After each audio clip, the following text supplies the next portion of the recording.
এক ব্যক্তি গৌতম বুদ্ধের কাছে এসে জানতে চাইলেন মৃত্যু কেমন অনুভূতি নিয়ে আসে।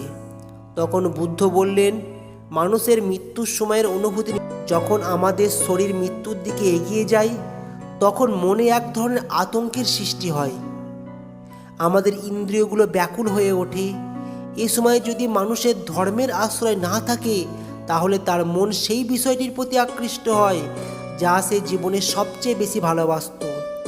যদি সে ধনসম্পত্তি, টাকা পয়সা কিংবা পরিবারের প্রতি অতিরিক্ত আসক্ত হয় তাহলে মৃত্যুর সময় সে শুধু সেই চিন্তাতেই আবদ্ধ থাকবে।